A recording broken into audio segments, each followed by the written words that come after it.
So I want to tell you about Small Change.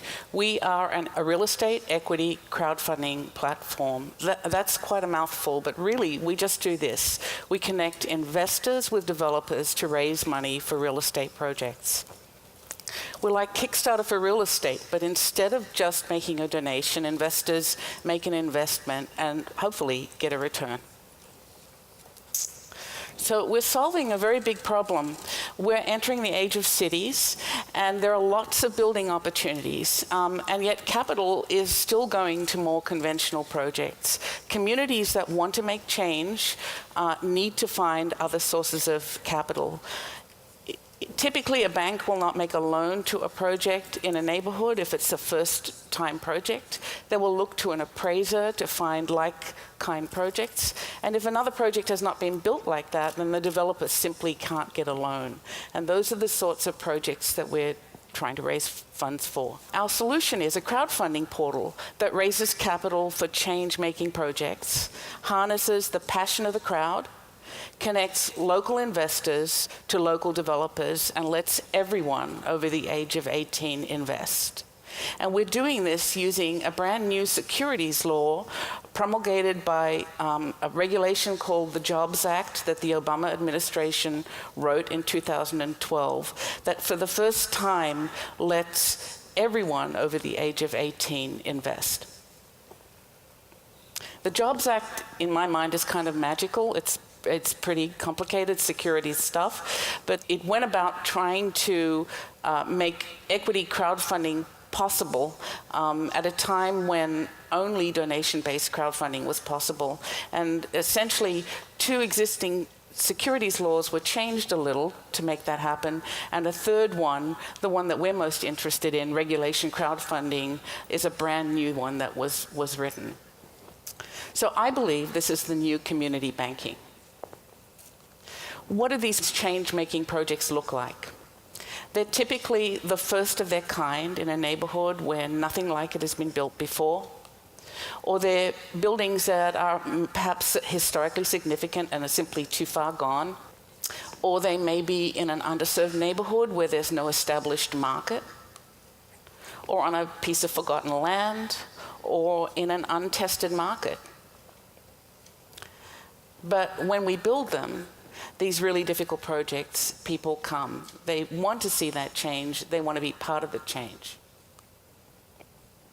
How big is the market? The market since 2012, when these regulations were written, has grown exponentially every year to be approximately $3.5 billion raised in just real estate equity crowdfunding by the end of 2016, and it continues to grow rapidly. And regulation crowdfunding, just the one securities law, permits everyone over the age of 18 to invest at a minimum of $2,200 a year. So if you imagine 240 million adults in the US, each investing $2,200 a year, that's a $528 billion market right there. So we are keeping ourselves honest and true to our mission by implementing this proprietary change index that we built that basically tracks the good change that each project makes. We really don't want to raise money for a project that can find a loan easily elsewhere. We're looking for those transformative projects, and we make sure that they score at least a 7 before we agree to raise money for them. I mean, the reason we're doing this is because we believe that impact investing, and I'm sure you agree too, is growing rapidly as well. And every year there is a larger number of people who are thinking about moving their investments into more impactful places. So small change is where capital is raised, where anyone can invest, and where return is measured by more than dollars and cents. We bridge the barrier of entry to real estate investment and the disconnect between real estate and communities, and provide access to funds for first-in projects. It works very simply. We vet each project and make sure that it is a viable project that investors can invest in.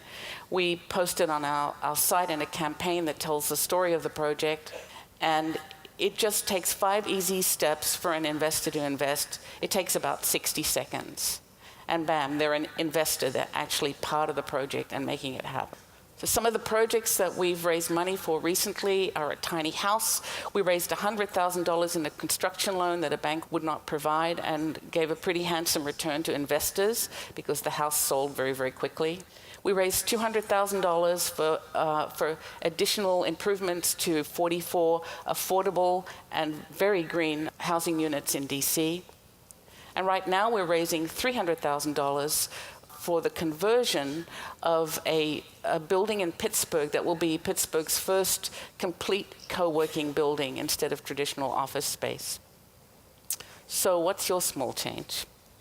If you'd like to know more, this is a lot to absorb. I know securities law is difficult, but please come and talk to me and I'll give you more information. Thank you very much.